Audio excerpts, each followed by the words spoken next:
اعوذ باللہ من الشیطان الرجیم بسم اللہ الرحمن الرحیم والصلاة والسلام علی سیدنا ونبینا واشرف الانبیاء والمرسلین وابو القاسم محمد وعلیہ الطیبین الطاہرین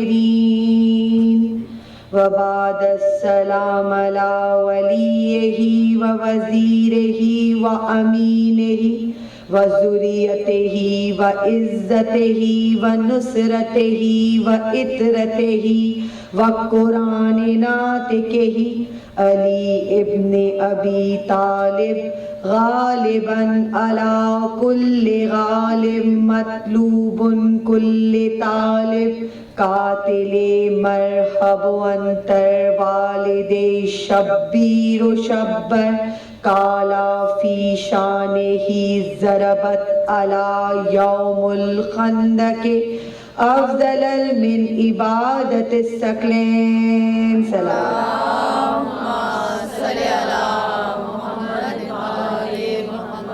وبعد السلام علی اہل بیت الطیبین الطاہرین المعصومین المظلومین سلام صلی علی محمد آل محمد بسم اللہ الرحمن الرحیم الف لام میم ذالک الکتاب لا ریب فیہ ھدی للمتقین الا الذین یؤمنون بالغیب وَيُقِيمُونَ الصَّلَاةَ وَمِمَّا رَزَقْنَاهُمْ يُنْفِقُونَ۔ یہ دو آیتیں سب سے پہلی سورہ بقرہ کی، جو کہ اس عشرے کے سلسلے کا جو ٹاپک ہے، ٹاپک کیا ہے؟ فرق قیدی اور اسیر کے درمیان۔ کیا ہوتی ہے قید اور کیا ہوتا ہے اسیر ہونا؟ کربلا کے جتنے بھی بیویاں تھیں، بچے تھے، ان کو کہا جاتا ہے اسیران کربلا، کربلا کے اسیر۔ تو کیا فرق ہے؟ ان کو آپ نے کبھی یہ نہیں سنا ہوگا، قیدی کربلا، اسیران کربلا کہا جاتا ہے۔ قید اور اسیر کا فرق اتنا ہی ہے کہ جتنا آپ یہ سمجھ لیں کہ اپنے ذہن کو، اپنے اندر کو، اپنی میں کو جب فنا کر کے انسان اس مقام پہ پہنچ جاتا ہے کہ جہاں سرنڈر ہے، جہاں جھک جانا ہے اور جہاں اللہ کی مرضی کو تسلیم کر لینا ہے، وہاں سے اسیر ہونے کا لفظ جو ہے وہ وجود میں آتا ہے۔ دونوں کے معنی ایک ہی ہیں، قید اور اسیر دونوں بندش کو کہتے ہیں، لیکن قید وہ ہے کہ جس کے ساتھ جکڑے جانے کا تاثر ہے اور اسیر وہ ہے کہ جس کے ساتھ جھک جانے کا تاثر ہے۔ جب انسان کسی بھی مشکل کو تسلیم کر دیتا ہے یا کسی بھی سچویشن کو، کسی بھی ایسے چیزوں کو کہ جو آپ کے اوپر آئی، غیب سے آئی، دنیا میں آپ کے اوپر آئی کوئی بھی سچویشن، جب آپ نے سر کو جھکا لیا، جو کہ میں نے کہا تھا کہ تکلیف کے ساتھ ایک ہو جانے کا نام ہے اسیر ہو جانا۔ اگر تکلیف کو ریزسٹ کریں گے تو دماغ جو ہے وہ ہمیشہ قید رہے گا، انسان اپنی خواہشوں میں قید رہتا ہے، انسان آسائشوں میں قید رہتا ہے، انسان اپنے نفس پہ قید رہتا ہے، اس قید کو یا اپنی سوچوں میں قید رہتا ہے۔ اس سوچ سے بلند ہو جانا، ان نفسانی خواہشات سے یا نفسانی جو بھی خوف ہے ان سے آگے چلے جانا، ان کے آگے بلند ہو جانا، وہ منزل ہوتی ہے کہ جہاں پہ انسان اپنے سر کو جھکا لیتا ہے اللہ کی مرضی کے سامنے۔ اور جب وہ مقام آ جائے، اسی مقام کے اوپر انسان بڑی سے بڑی مشکلوں سے آسانی سے گزرتا چلا جاتا ہے۔ جب تک مشکلوں کو ریزسٹ کیا جاتا ہے اس وقت تک مشکلیں بڑی لگتی ہیں، اور جب مشکلوں کے اوپر یہ سوچ کر سر جھکا دیا جائے کہ جو خدا نے ہماری طرف بھیجا ہے، اللہ نے اگر ہم پر مشکل بھیجی ہے تو خدا ہی راستوں کو کھولے گا اور خدا ہی ہمیں اس مشکل میں سے نکالے گا۔ اللہم صلی علی محمد وآل محمد۔ ایک دو سوال ہے، کیونکہ میں اس عشرے کا جو ہے 5ویں مجلس ہے، میں چاہ رہی ہوں کہ پہلے اسی کے سوالوں کے جوابوں کے ساتھ میں دوبارہ آگے اپنی مجلس کو کروں۔ جیسے کہ ہر مجلس میں تعلق جو ہے وہ قیدی اور اسیر کا ہی ہے یا سوچ کے آزاد ہو جانے کا ہے، لیکن ٹاپک جو ہے وہ مختلف ہے۔ جو پچھلا ٹاپک تھا وہ عبادت تھا، آج کا ٹاپک ہے علم۔ علم کیا ہے، انسان کا علم کیا ہے، اور علم معصوم کیا ہے۔ اور کب علم معصوم سمجھ میں آ سکتا ہے کہ جب انسان، جو میں نے پہلی 2 آیات کی کہ دیکھیں متقی کے لیے اللہ نے کہا ہے کہ قرآن ہدایت ہے، لیکن قرآن کے ہدایت کا سامنے آ جانا اور تقوی کے اوپر قائم ہو جانا، یہ اس چیز پر ڈیپینڈ کرتا ہے کہ انسان غیبت کے اوپر ایمان لے آئے یا غیب کے اوپر ایمان لے آئے۔ اب غیب بہت ساری چیزیں ہیں، ہر وہ چیز کہ جو انسان کی آنکھوں کے سامنے نہ ہو یا انسان کا ذہن تسلیم نہ کر سکے، اس کو اللہ کے سامنے یا اللہ کے حکم کے سامنے تسلیم کر لینا بھی در حقیقت غیب کے اوپر ایمان لے کر آنا ہے۔ دیکھیے مجھے کسی نے کہا، میں نے پچھلی مرتبہ ایک چھوٹی سی بات کی تھی، میں نے یہ کہا تھا کہ دیکھیں محبت سب سے کریں، عزت سب سے کریں، لیکن وفا کی امید محمد و آل محمد سے رکھیں۔ تو سوال یہ ہوا کہ دیکھیے ہم انسان ہیں، اگر ہم انسان ہیں تو پھر ایسا تو نہیں ہو سکتا کہ انسان ہونے کے ساتھ ہم کسی سے محبت کریں تو ان سے امیدیں نہ جوڑیں۔ انسان آٹومیٹکلی لوگوں کے ساتھ امید جوڑ لیتا ہے۔ تو میں نے یہی کہا کہ دیکھیے اسی لیے مولا علی کا قول تھا کہ انسان تکلیف نہیں دیتے ہیں، انسانوں کے ساتھ وابستہ امیدیں تکلیف دیتی ہیں۔ کیوں؟ اس لیے کہ جب انسان محبت یہ سوچ کے کرتا ہے کہ ہمیں بدلے میں کچھ چاہیے، تو وہ محبت نہیں رہتی ہے بلکہ وہ پوزیشن بن جاتی ہے۔ اور جو بھی چیز پوزیشن بن جاتی ہے وہ انسان کو کمزور کر دیتی ہے، کیونکہ کمزور اس لیے کرتی ہے کہ اس کے کھو جانے کا خوف جو ہے وہ انسان کے اندر اس کو ایکسپیرینس کرنے سے پہلے ہی پیدا ہو جاتا ہے۔ دیکھیے محبت جو ہے اگر آپ آزاد طریقے سے کریں گے تو آپ سمجھ بھی سکیں گے کہ اس جذبے کا مطلب ہے کیا۔ اگر محبت کرنے سے پہلے ہی آپ کے دل میں یہ آ جائے گی بات کہ کہیں یہ محبت ہمارے ہاتھ سے چلی نہ جائے، یہ انسان ہمارے ہاتھ سے چلا نہ جائے، تو وہ محبت نہیں رہتی ہے بلکہ وہ قید بن جاتی ہے۔ جو کہ میں نے کہا ہے قید اور اسیر، یہ بھی کہا جاتا ہے تمہارے زلف کے اسیر ہو گئے۔ اگر زلف کے اسیر ہو گئے اس کا مطلب یہ ہے کہ اب تمہارے سامنے سر کو جھکا دیا، تم سے کچھ نہیں چاہیے، لیکن ہماری محبت اسی مقام پر رہے گی کہ جس مقام کے اوپر ہم رکھنا چاہتے ہیں۔ تو یہ جو انکنڈیشنل محبت کا جو تصور ہے، بے شک انسان سے جوڑنا بہت مشکل ہے، اس لیے کہ انسان میں امپرفیکشن ہوتی ہے، اور جب انسان کوئی امپرفیکٹ، جو بھی اپنا نفس اگر امپرفیکٹ ہو تو جب بھی محبت کرتا ہے تو محبت کے ساتھ کنڈیشنز کو باندھ دیتا ہے۔ اس لیے دیکھیے میں نے کل ایک بہت دفعہ اس کوٹ کو میں نے پڑھا ہے اور آج میں دوبارہ پڑھوں گی کہ امام حسین علیہ السلام کا قول ہے،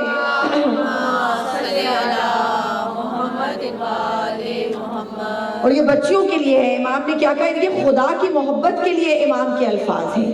کیا کہا امام نے کہ کچھ لوگ اللہ سے محبت یعنی کہ نماز یا عبادت، کچھ لوگ عبادت اس لیے کرتے ہیں کہ ان کو جنت کی خواہش ہوتی ہے، عبادت اس لیے کرتے ہیں کہ ان کو جنت کی خواہش ہوتی ہے، یہ محبت نہیں ہے بلکہ تجارت ہے۔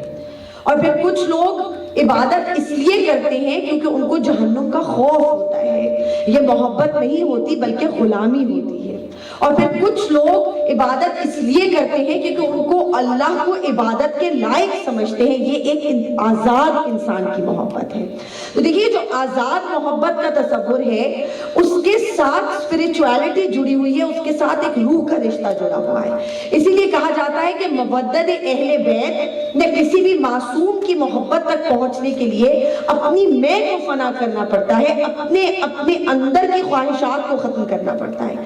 اور یہی وجہ ہے کہ ہم جب مولا علی کی بات کرتے ہیں تو ہم یہ کہتے ہیں کہ وہ نفس اللہ تھے، ان کے پاس اللہ کا نفس تھا۔ نفس اللہ کا مطلب کیا ہے؟ کہ انہوں نے خدا کی محبت میں اپنے نفس کو شکست دے دی تھی۔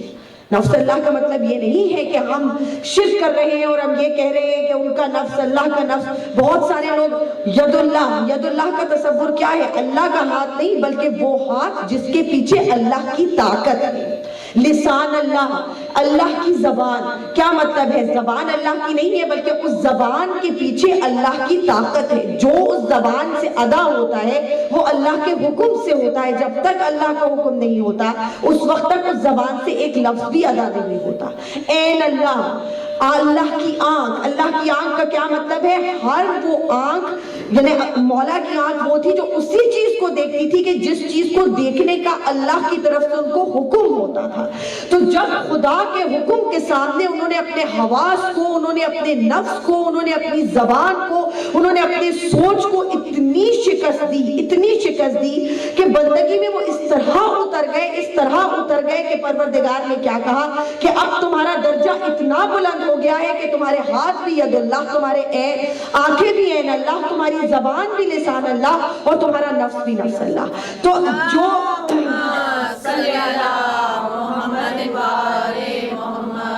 لیکن اس منزل تک پہنچنے کے لیے انہوں نے اپنے نفس کو شکست دی تھی، اپنی سوچ کو اللہ کی سوچ کے مطابق کر لیا تھا. عبادت، یہ مولا کا ایک قول ہے نا کہ میں نے اللہ کی عبادت اس لیے نہیں کرتا کہ مجھے جنت کی خواہش ہے یا جہنم کا خوف ہے، میں اللہ کی عبادت اس لیے کرتا ہوں کہ میرا معبود میرے عبادت کے لائق ہے.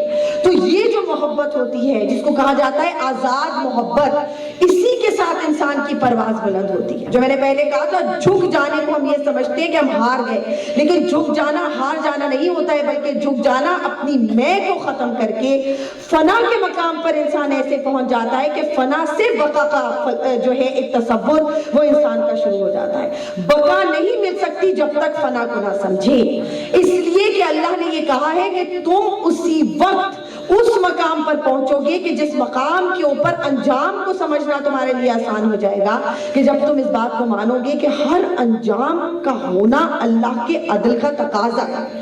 مولا علی کا قول میں نے بار بار پڑھا ہے کہ مولا نے کیا کہا ہے کہ اللہ اس کائنات کو ختم کرے گا، مگر اس لیے ختم نہیں کرے گا کہ اس کو اس کی حاجت ہے، اور اس لیے بھی ختم نہیں کرے گا کہ اس کو تنہائی محسوس ہوتی ہے، اور اس لیے بھی ختم نہیں کرے گا کیونکہ وہ مخلوق کو اپنے پاس بلانا چاہتا ہے، بلکہ اس لیے ختم کرے گا کیونکہ ہر ابتدا کی انتہا ہونا عدل کا تقاضا ہے. تو جب اللہ کے عدل کو سمجھ لیں گے تو پھر انجام کا خوف نہیں رہتا ہے انسان کو. انسان ہر کام یہ سوچ کر کرتا ہے کہ ہر کام کے ساتھ آپ کی ذمہ داری جڑی ہوئی ہے. اگر کوئی بھی محبت ہے، اس محبت کے ساتھ کوئی نہ کوئی ذمہ داری ہے. اگر کسی کی عزت ہے تو اس عزت کے ساتھ ذمہ داری ہے، کسی کے حقوق ہے تو حقوق کے ساتھ ذمہ داری ہے. اس لیے نہیں کہ اگر ہم نے کیا تو وہ کرے گا اور اگر ہم نے نہ کیا تو وہ نہیں کرے گا، اور اگر یہ ہم سے جدا ہو گیا تو پھر ہم ختم ہو جائیں گے. یہ خدا نے اسی لیے کہا ہے کہ دیکھو اللہ کا سب سے پہلے اللہ کے مقام کو سمجھو. خالق اللہ ہوتا ہے، رازق اللہ ہوتا ہے، محبت کرنے والا اللہ ہوتا ہے، محبت دینے والا بھی اللہ ہوتا ہے، محبت کو سمجھانے والا بھی اللہ ہوتا ہے، صحیح کو غلط سے علیحدہ کرنے والا بھی اللہ ہوتا ہے، تمہارے دل کو سکون دینے والا بھی اللہ ہوتا ہے، تمہارے دل کو مضبوطی دینے والا بھی اللہ ہوتا ہے، تمہیں ایمان کا نور بخشنے والا بھی اللہ ہوتا ہے، تمہیں سچائی کی پہچان کرانے والا بھی اللہ ہوتا ہے، تمہیں نماز کی ہدایت دینے والا بھی اللہ ہوتا ہے، تمہیں دین کا راستہ بتانے والا بھی اللہ ہوتا ہے، تمہیں صراط مستقیم سمجھانے والا بھی اللہ ہوتا ہے، تمہیں علم بتانے والا بھی اللہ ہوتا ہے، تمہیں علم سکھانے والا بھی اللہ ہوتا ہے، تمہیں معرفت بتانے والا بھی اللہ ہوتا ہے، تمہیں عرفان بتانے والا بھی اللہ ہوتا ہے. لیکن خدا ہر وہ چیز جو تم تک پہنچانا چاہتا ہے اپنے وسیلوں کے ذریعے اس طرح پہنچاتا ہے کہ جہاں جہاں ان کے وسیلوں کے قدم پڑتے ہیں وہاں وہاں صراط مستقیم بنتی چلی جاتی ہے. اور اگر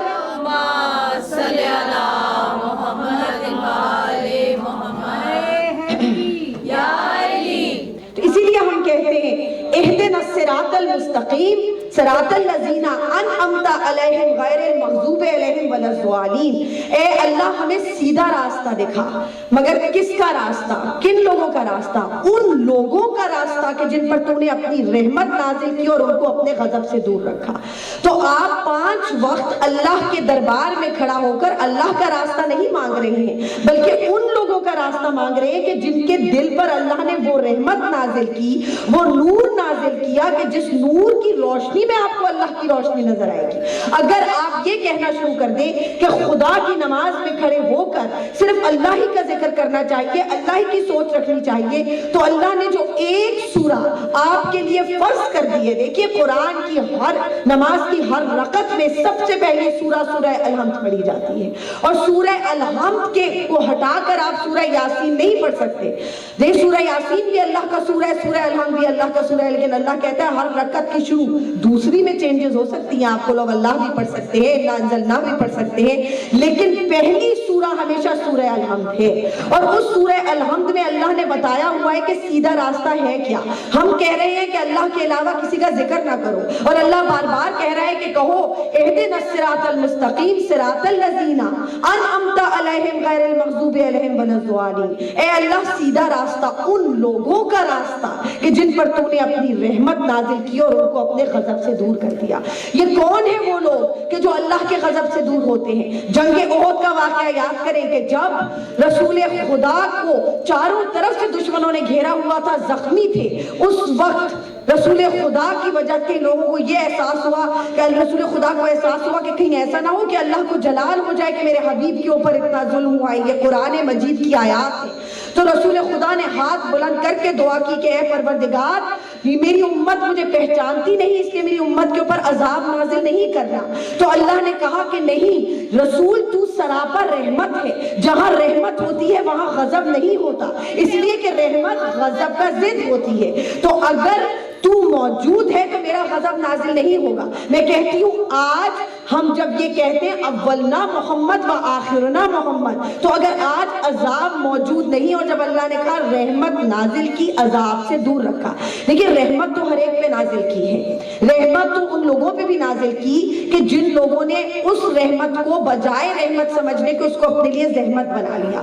اللہ نے علم جو ہے وہ موسیٰ کو بھی دیا تھا اور طاقت فرعون کو بھی دی تھی.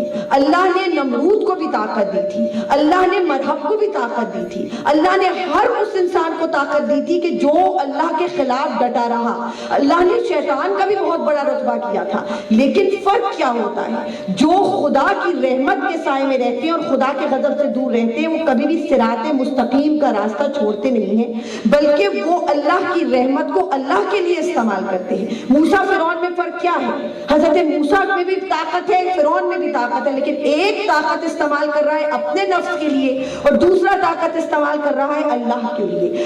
وہ جو مقام ہوتا ہے اسی مقام کے اوپر سمجھ میں آتا ہے کہ وہ کون ہے کہ جن پر اللہ کی رحمت ہے اور وہ کون ہے کہ جس کے ساتھ اللہ کا غضب ہے.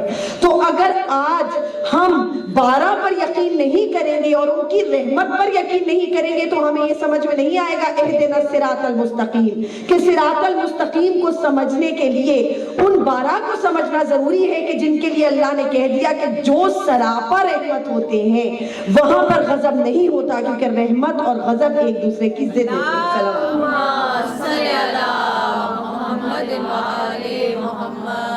تو آج میں نے کیا کہا, علم کے اوپر بات ہوگی. میں تیزی کے ساتھ مجلس سے گزر رہی ہوں کیونکہ وقت کی جو ہے وہ قلت ہے, لیکن علم آج شروع کروں گی کل ختم کر دوں گی کیونکہ تھوڑا سا یہ لمبا ٹاپک ہے علم کا. ہم بات کرتے ہیں علم کی, اور سب سے پہلے میں نے بات کی تھی غیبت کی.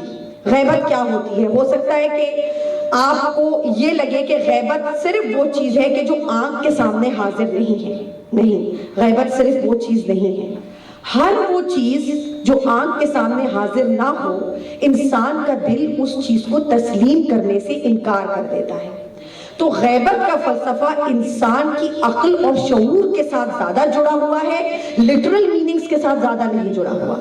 جس چیز کو انسان کی عقل اور شعور تسلیم کرنے میں مشکل کرے, اس کا مطلب ہے کہ اس کا فلسفہ کہیں نہ کہیں غیبت کے ساتھ جڑا ہوا ہے.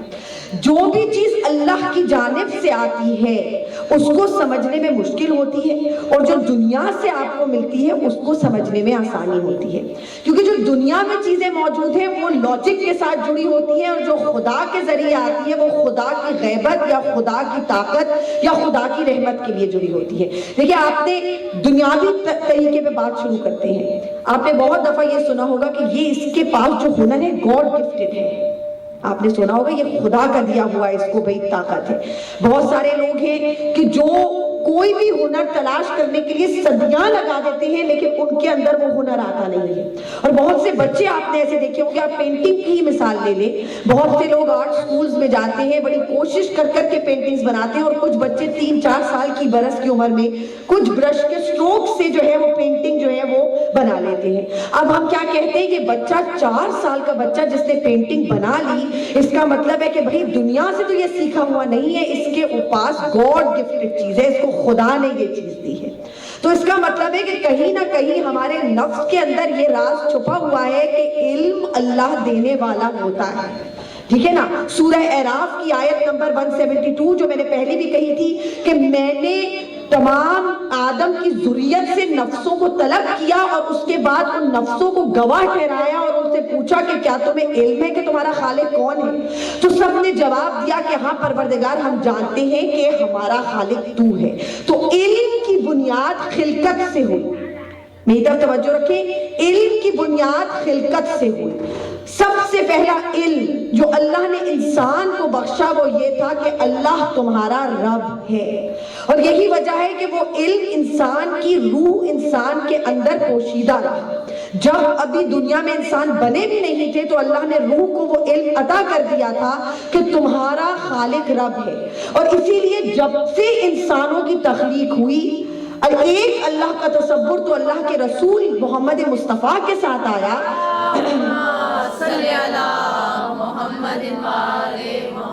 مگر ہر دور میں خالق کا تصور رہا ہے. کبھی کسی نے درختوں کو پوجا ہے, کبھی کسی نے آگ کو پوجا ہے, کبھی کسی نے سورج کو پوجا ہے, کبھی کسی نے بت بنا کر پوجے ہیں.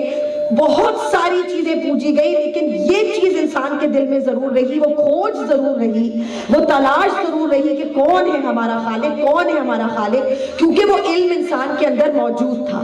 تھوڑا سا میں اور آسان کر دیتی ہوں آپ کے لیے. میں اس کرسی کے اوپر بیٹھی ہوئی ہوں. اب آپ کو یہ پتا ہے کہ کرسی کسی نے بنائی ہے, لیکن کرسی کس نے بنائی ہے, وہ کس نے کا سوال آپ کو اس وقت تک نہیں مل سکتا جب تک اس فرنیچر سٹور کے آپ مالک کے پاس نہ جائیں اور آپ کو نہ پتا چلے کہ یہ کس فرنیچر سٹور سے کرسی آئی ہے.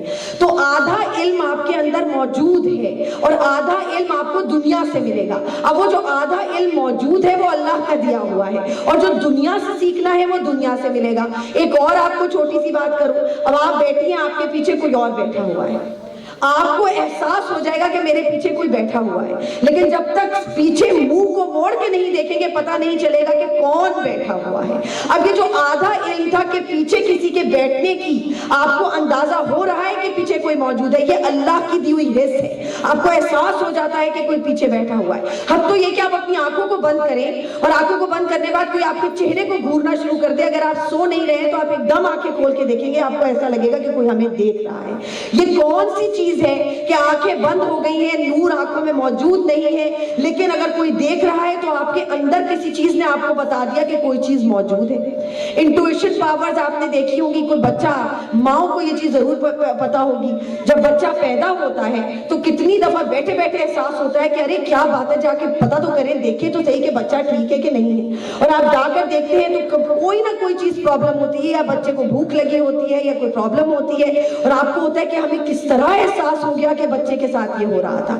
یہ جو علم ہوتا ہے, یہ میں اس لیے ایگزامپلز دے کے بتا رہی ہوں کہ تاکہ آپ کو علم کا مطلب پتہ چل سکے کہ غیبی علم کا کیا مطلب ہے. دیکھیے, غیبی علم اور ہوتا ہے, دنیاوی علم اور ہوتا ہے. غیبی علم وہ ہے جو خدا نے آپ کے اندر دے کر آپ کو بھیجا ہے. جب بچہ اس دنیا میں پیدا ہوتا ہے, پیدا ہوتے ساتھ اگر آپ اس کو پانی میں ڈالیں تو وہ ہاتھ پاؤں مارنا شروع کر دیتا ہے. کہتے ہیں کہ اگر وہ ہاتھ پاؤں مارنے کی تھوڑا سا عرصہ گزر جائے تو پھر وہ حس اس میں سے ختم ہو جاتی ہے, وہ بھول جاتا ہے. لیکن اللہ اس کو اس حس کے ساتھ پیدا کرتا ہے کہ تیر سکتا ہے بچہ.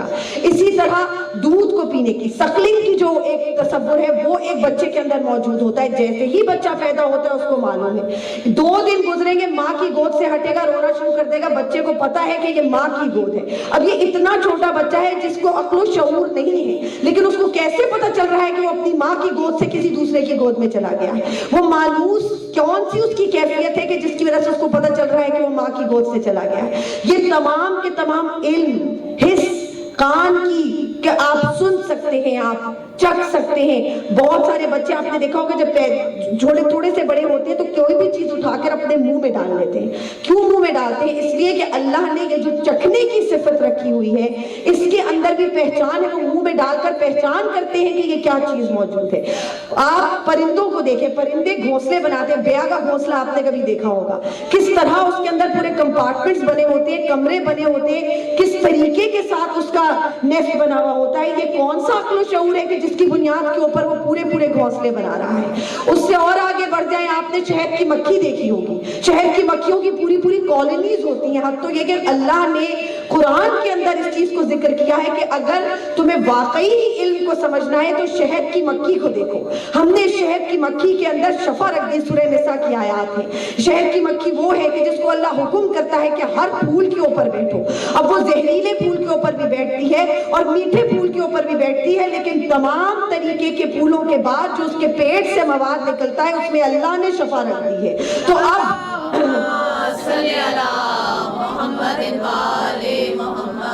انسانوں نے میڈیسنز بنائی, وہ دنیاوی علم ہے, لیکن جو اللہ نے ایسا شہد بنا دیا کہ جو زہریلے پھول سے بھی کنورٹ ہو کر شفا پا گیا, وہ کیا ہے؟ وہ اللہ کا علم ہے. تو جہاں انسان کا علم ہے وہاں پہ امپرفیکشن ہے, جہاں اللہ کا علم ہے وہاں پر امپرفیکشن نہیں ہے. انسان جب کوئی بھی تصویر بناتا ہے تو وہ پانی سے, آگ سے, مٹی سے خراب ہو جاتی ہے. اللہ نے پانی سے, آگ سے, مٹی سے ملا کر تصویر بنا دی ہے.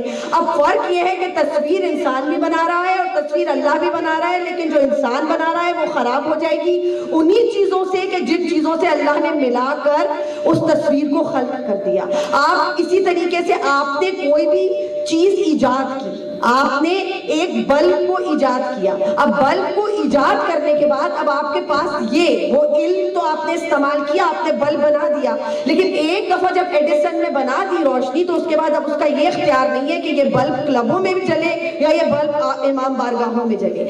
وہ نعمت اس کے ہاتھ سے نکل گئی. لیکن جو اللہ نے سورج بنایا وہ اسی کے کہنے پر کائنات تک اینڈ تک وہ جب چاہے گا وہ طلوع ہوگا اور جب چاہے گا وہ غروب ہوگا. تو خدا کا جو علم ہوتا ہے اس میں پرفیکشن ہوتی ہے, انسان کے علم میں جو ہے امپرفیکشن ہوتی ہے.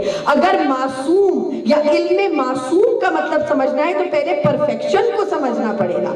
جو علم اللہ دے کر بھیجے گا اس میں امپرفیکشن نہیں ہو سکتی. سب سے پہلے کون سا علم؟ حضرت موسیٰ کا واقعہ.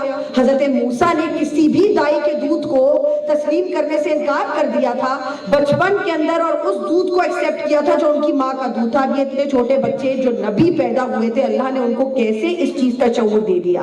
عام بچے کو اتنا پتا ہے کہ دودھ پینا ہے. دیکھیں یہ فرق ہے علم میں اور علم معصوم میں. میں جلدی گزر رہی ہوں, اپنی توجہ بالکل میری طرف رکھیں. علم اور علم معصوم کا فرق کیا ہے؟ ایک عام بچے کو یہ پتا ہے کہ دودھ پینا ہے, لیکن وہ یہ پہچان نہیں کر سکتا کہ کس کا دودھ ہے. لیکن ایک نبی یہ پہچان کر سکا کہ یہ اس کی ماں کا دودھ ہے. یہ فرق ہے علم معصوم میں اور علم انسان میں.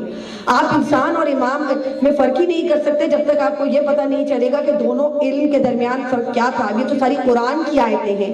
حضرت یوسف جب پیدا ہونے کے بعد کنویں میں گرے, کنویں میں جا کر انہوں نے تلاوت کی اور اللہ کا جو ہے اقرار کرتے رہے. وہاں سے آواز, اور تمام وقت کنویں کے اندر بیٹھ کر ایک بچپن کے اندر انہوں نے تمام کی تمام چیزوں کی تلاوت کیا. اب ایک عام بچہ جو ہے وہ اس لیول کے اوپر ایک کنویں کے اندر اتنے خوف کے اندر تلاوت نہیں کر سکتا. چھوٹے بچے کو یہ پتا ہے کہ کنویں میں گر جانے سے گھبرا جاؤ, ہمیں بچا لو, لیکن اتنا سکون آ جانا کہ کنویں کے اندھیرے کے اندر بھی اللہ کی تلاوت کر لینا, یہ ایک نبی کا علم تھا.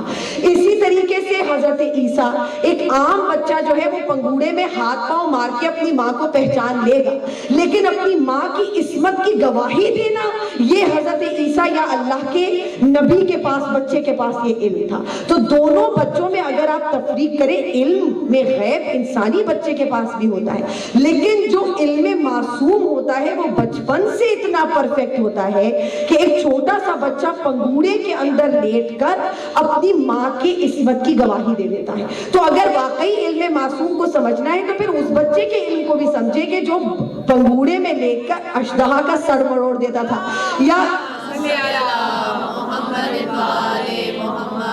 ٹھیک ہے نا. ایک عام بچے کی بہادری یا ایک عام بچے کا علم یہ ہے کہ اگر وہ کوئی بھی چیز دیکھے گا, چونٹی دیکھے گا یا کوئی بھی چیز تیرتی ہوئی دیکھے گا تو وہ رونا شروع کر دے گا, اپنی ماں کو بلائے گا کہ مجھے بچا لو. اور اگر مشکل کشا کی طاقت دیکھنی ہے تو وہ کسی کو بلانے کی ضرورت نہیں ہے, وہ اژدہے کا سر جو ہے بچپن میں ہی پنگوڑے کے اندر مروڑ دے گا. اگر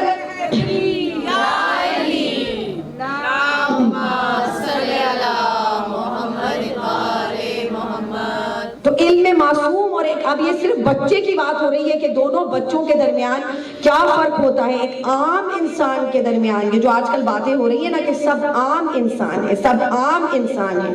اگر اللہ کے حبیب کے, جن کو آج کل کہا جا رہا ہے کہ وہ عام انسان ہے, تو جب وہ بہت ہی چھوٹی سی عمر کے تھے, ایک واقعہ موجود ہے کہ حضرت ابو طالب وہ کہیں پہ موجود نہیں تھے, مل نہیں رہے تھے. حضرت ابو طالب آئے اور انہوں نے آ کر اپنی تلوار نکالی اور کہا کہ تم لوگوں کو خدا کی, تم لوگوں کو یہ اس اپنے لات و منات کی قسم ہے کہ تم لوگ بتا دو کہ کہاں ہے محمد مصطفیٰ, اس لیے کہ اگر مجھے نہ نظر آئے تو میں تلوار اٹھا کر تمام لوگوں کا سر اڑا دوں گا. اب یہ بات حضرت ابو طالب کہہ رہے ہیں, کیوں کہہ رہے ہیں؟ کہ ان کو اس چیز کا احساس ہے کہ حضرت محمد مصطفیٰ کی حفاظت کس طریقے سے کرنی ہے. اب آپ یہ کہہ رہے ہیں کہ ابھی تک تو وہ بچے ہیں, اگر وہ بچے ہیں تو ان کو اس چیز کا علم کیسے ہو گیا حضرت ابو طالب کو کہ اتنی زیادہ حفاظت کی ضرورت ہے کہ اگر کسی نے ان کے اوپر انگلی اٹھائی تو وہ تلوار اٹھا کر کسی کے بھی سر کو اڑا دیں. آپ یہ دیکھیں, اس کے بعد آگے بڑھے, جب وہ بالکل چھوٹے سے تھے, کہیں چلتے ہوئے جا رہے تھے تو ایک یہودی راہب نے, کیا کہتے ہیں کہ ان کا سایہ نہیں زمین کے اوپر پڑتا تھا, جہاں جہاں وہ جاتے تھے وہاں وہاں پھول اپنا راستہ بدل لیتے تھے. کہ کوئی ایک عیسائی راہب تھا, اس نے جب چلتے ہوئے دیکھا تو اس نے کہا کہ یہ تو وہی نشانیاں ہیں کہ جو ہم نے اپنی کتابوں میں دیکھی ہیں کہ ایک ایسا نبی آئے گا کہ جس کے ساتھ ساتھ دین مکمل ہو جائے گا. اب یہ عیسائی تو سمجھ رہا ہے کہ یہ بچہ مختلف ہے, لیکن ہم مسلمان یہ کہہ رہے ہیں کہ وہ بچہ بھی ایسا جیسے ہم. اگر ایک عام بچے کا سایہ نہیں پڑتا تو ذرا مجھے دکھا دیں. اگر ایک عام بچے کے ساتھ ساتھ سورج چاند ستارے جھک جاتے ہیں تو ذرا مجھے دکھا دیں. جب حضرت عیسیٰ یا پہلے نبی کا مقابلہ یا حضرت موسیٰ کا مقابلہ نہیں کر سکے عام بچے, تو اللہ کے محبوب نبی, وہ جو اللہ کے خاتم النبیین تھے, ان کا مقابلہ جو ہے وہ انسان کس طریقے سے کر سکتا ہے. تو یہ جو علم کا تصور ہے, علم معصوم, ایک مرتبہ پھر میں یہی کہوں گی کہ غیبت کے علم کو سمجھنے کے لیے, غیب علم کو سمجھنے کے لیے اپنی سوچ کو بلند کرنا پڑتا ہے. جب خدا پہ نظر کی جائے اور خدا کے معجزے کو دیکھا جائے اور خدا کے معجزات کو سمجھا جائے تو پھر کوئی بھی چیز آپ کو مشکل نہیں لگتی ہے. دیکھیے, پاسبل امپاسبل ہماری ڈکشنری میں ہے کیونکہ ہماری سوچیں محدود ہیں, ہماری سوچیں جکڑی ہوئی ہیں, ہماری سوچیں قید ہیں. لیکن جو لامحدود ہوتا ہے کہ جس کے سامنے کوئی قید نہیں ہوتی ہے, اس کے سامنے کوئی پاسبل اور امپاسبل نہیں ہوتا ہے. وہ ہوتا ہے جو کسی کو اتنی طاقت بخش دے کہ 2 انگلیوں کے ذریعے وہ پورے کے پوری زمین کا رخ بدل دے. وہ ہوتا ہے کہ کسی کو اتنی طاقت بخش دے کہ 1 انگلی کے ذریعے وہ جو ہے وہ چاند کو 2 ٹکڑوں میں تقسیم کر دے. وہ ہوتا ہے کہ جو 1 عصے کے ذریعے سمندر کے اندر شگاف ڈال دے. یہ جو پاسبل اور امپاسبل کی جو تھیوری ہے, یہ اس وقت انسان اس طرح کی باتیں سوچنا شروع کرتا ہے کہ جب انسان اپنے پہ نظر رکھے, امپرفیکشن پہ نظر رکھے اور اس امپرفیکشن کے ذریعے پرفیکشن کو جج کرنے کی کوشش کرے.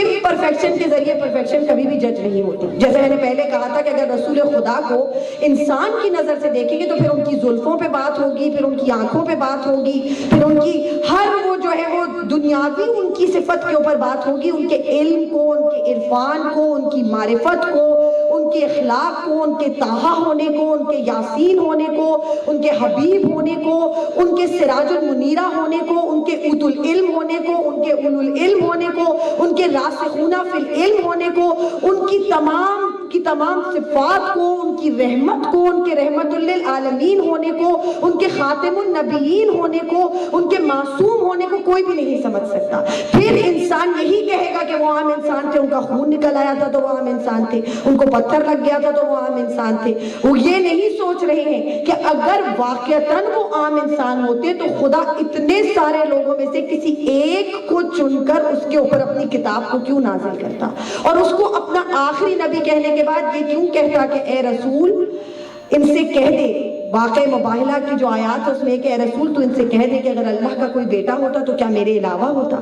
تو یہ جو ایک تصور ہے علم معصوم کا، اس کو سمجھنے کے لیے دین اور شریعت کے ساتھ ساتھ جو شرائط جڑی ہوئی ہیں، اتباع کی شرائط، غیب کو سمجھ لینے کی شرائط، ایمان کی شرائط، ان کو سمجھنا ضروری ہے.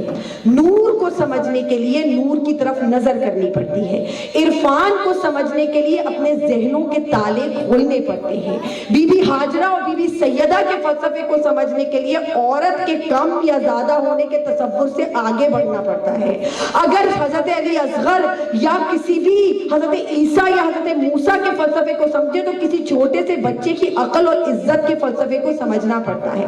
آج کے دور میں جہاں ہر کسی کے اوپر یہ کہہ کر انگلی اٹھا دی جاتی ہے کہ یہ ہم سے عقل میں کم تر ہے، اور انسان کی سوچ اتنی جکڑ گئی ہے، اتنی جکڑ گئی ہے کہ اگر ایک صرف اور صرف اگر کوئی مرد ہے تو اگر جاہل بھی ہے تو اس کو زیادہ اہمیت ہے، لیکن عورت اگر پڑھی لکھی بھی ہے تو وہ عورت ہے تو اس کو اتنی اہمیت نہیں ہے. تو پھر ہم اپنے آپ کو بی بی سیدہ کی اولاد نہیں کہہ سکتے. ہم یہ نہیں کہہ سکتے کہ جناب زینب وہ تھی جو امام حسین کا راستہ آگے لے کر بڑھی تھی.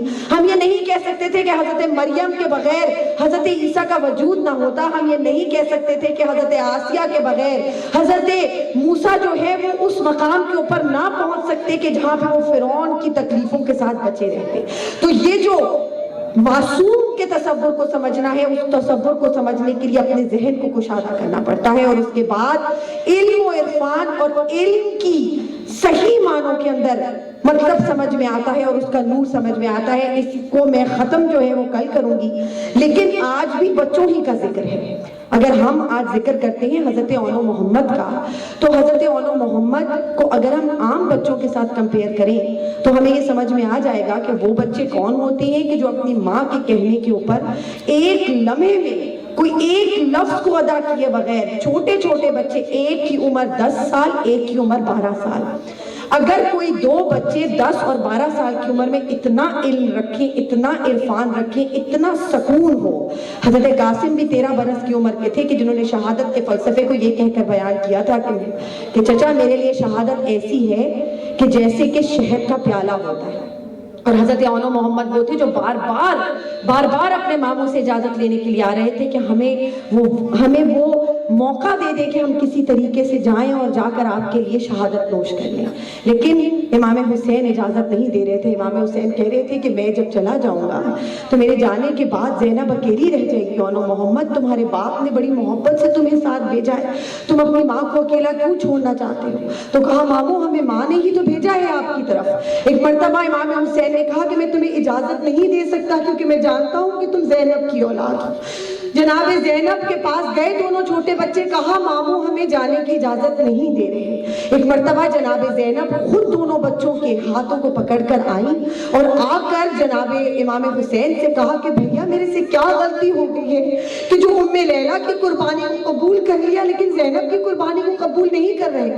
امام حسین نے کہا کہ یہ اتنے چھوٹے چھوٹے بچے اون محمد کے جن کے پاؤں بھی سلجنا کی رکاب تک نہیں پہنچتے، ان کو جانے کی اجازت کیسے دے دوں؟ کہا بھائی اگر واقعی اس چیز کے لیے اگر اپنی بہن کی محبت کو سمجھتے ہو، اگر اپنی بہن کی قربانی کو سمجھتے ہو تو اون محمد کو ایک مرتبہ شہادت پہ جانے کی اجازت دے دو.